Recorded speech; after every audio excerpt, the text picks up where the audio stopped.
रूप से मिलनी चाहिए। क्योंकि एक बार को आप सोचिए, आखिर उस बच्चे की गलती क्या होती है जो एक गरीब घर में पैदा होता है और उसको बेहतर शिक्षा से वंचित होना पड़ता है। शिक्षा के सामने एक पैसे की दीवार खड़ी है, जो जितनी ऊंची दीवार लांघ सकता है, जो जितना अधिक पैसा शिक्षा पे खर्च कर सकता है, वो उतनी बेहतर शिक्षा पा सकता है। लेकिन अगर एक देश एक है, लोकतांत्रिक देश है, तो शिक्षा भी सबको एक समान रूप से तो मिलनी ही चाहिए।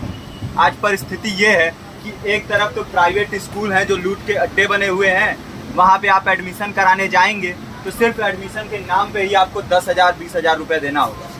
और कमीशन खोरी का ऐसा धंधा है कि कॉपी, किताब, टाई, बेल्ट, ड्रेस, जूता कहाँ से खरीदना है ये आप नहीं तय करेंगे वो प्राइवेट स्कूल वाले।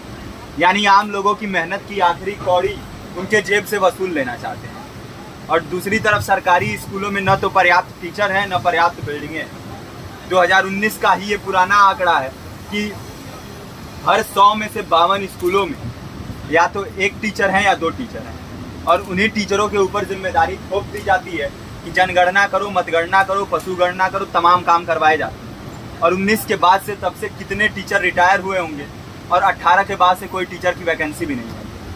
आप खुद भी सोच सकते हैं ये परिस्थिति और कितनी बिगड़ी हो। इसीलिए हम लोग ये मांग उठा रहे हैं, चाहे कोई राष्ट्रपति का बच्चा हो या किसी मजदूर का, सबको शिक्षा एक समान मिलनी चाहिए और निःशुल्क रूप से मिलनी चाहिए। प्रेमचंद ने अपने दौर में भी कहा था कि एक सभ्य समाज में ऊंची से ऊंची तालीम मुफ्त होनी चाहिए और इसका पूरा खर्च गवर्नमेंट को उठाना चाहिए, क्योंकि हमारे देश को फौज से ज़्यादा आवश्यकता तालीम की है। और शिक्षा से जुड़ता हुआ ही दूसरा मुद्दा हम लोग उठा रहे हैं। दूसरा मुद्दा है रोजगार का। रोजगार की परिस्थिति ये है कि आज सरकारी सेक्टर हो या प्राइवेट, सब कुछ ठेका संविदा के हवाले किया जा रहा है। परमानेंट नौकरियां लगातार घटाई जा रही हैं। इसी रेलवे में 1995 के आसपास लगभग 18.5 लाख कर्मचारी काम करते थे, लेकिन आज उनकी संख्या 12 लाख है। आप खुद भी सोच सकते हैं कितने बड़े पैमाने पे परमानेंट पदों को घटाया जा रहा है। और आज आलम ये है, एक तरफ लाखों पद खाली पड़े हैं, फिर भी कोई वैकेंसी नहीं निकलती। जो वैकेंसियां निकलती हैं उनमें भ्रष्टाचार होता है, पेपर लीक हो जाते हैं।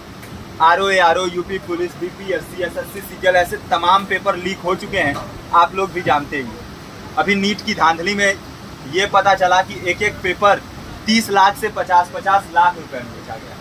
हम और आप तो ये पैसा नहीं दे सकते।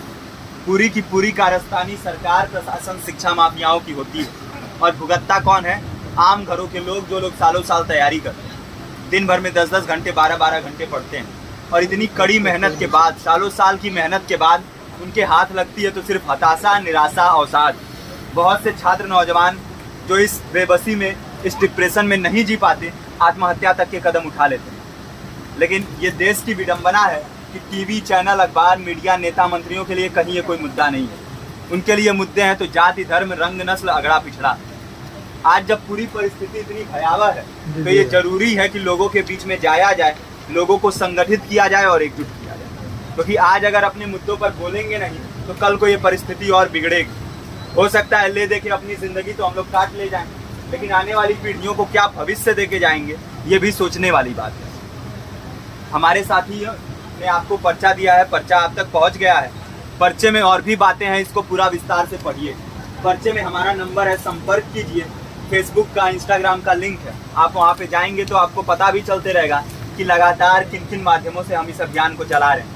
नुक्कड़ नाटक, संगीत, शिक्षा सहायता मंडल, लाइब्रेरी, तमाम माध्यमों से इस अभियान को चला रहे हैं और कोशिश कर रहे हैं कि बड़े से बड़े पैमाने पर हर जगह पे लोगों को संगठित किया जाए और एकजुट किया जाए। आपके बीच भी आए हैं आपका साथ और सहयोग दें।